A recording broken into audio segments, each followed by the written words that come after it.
জাতীয় রাজস্ব board NBR এর সংস্কার কার্যক্রম বাস্তবায়নে ভুল করলে রাজস্ব খাতে বিপর্যয় নেমে আসতে পারে, এমন মন্তব্য করেছেন metropolitan chamber and commerce and industries MCCI আয়োজিত গোলটেবিল বৈঠকের বক্তারা।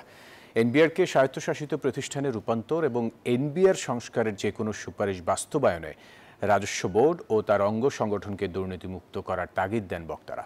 বিস্তারিত প্রতিবেদনে।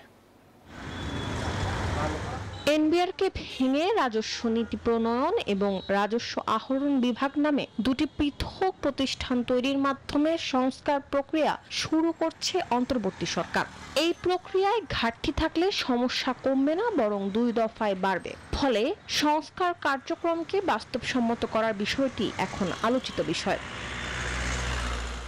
শনিবার metropolitan chamber and commerce industries MCCI আয়োজিত এনবিআর সংস্কার বিষয়ক গোলটেবিল বৈঠকে বক্তারা কাস্টম হাউসগুলোর আধা ডিজিটালাইজেশনের সমালোচনা করেন। বলেন, এনবিআর কর্মকর্তাদের আত্মবিশ্বাসের ঘাটতি রাজস্ব আহরণ কমের কারণ। বান্ডেল থাকলে প্রতি সেনমানিতে টাকা বাঁচবে। বিকাশ সেনমানি বান্ডেল কিনে জিতুন প্রতি লেনদেনে। And complexity in tax administration raise the cost of doing business.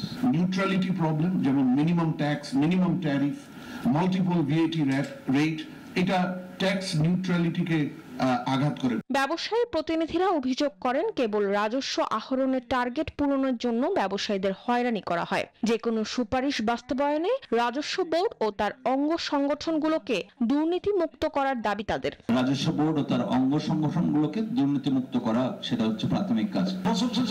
Return যখন আমি দাখিল করি তখন দেখা যায় যে সেখানে আমার ওই পরিমাণ ট্যাক্স হয় নাই। রাজস্ব বিভাগকে সরকারের অধীনে না রেখে বরং স্বায়ত্তশাসিত প্রতিষ্ঠান হিসেবে গড়ে তোলার কথা বলেন সাবেক NBR chairman Abdul Majid. State office, not a government office. কারণ এনবিআর যদি গভর্নমেন্ট চালায়, কারণ government is also a tax payer.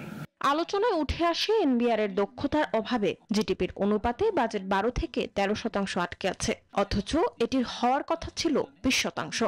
যদি এটাকে সত্যি সাস্টেনেবল করতে হয় মিনিমাম 5 বছর তার থাকতে হবে। মরিয়ম আজিজ মরিন, নিউজ 24, ঢাকা।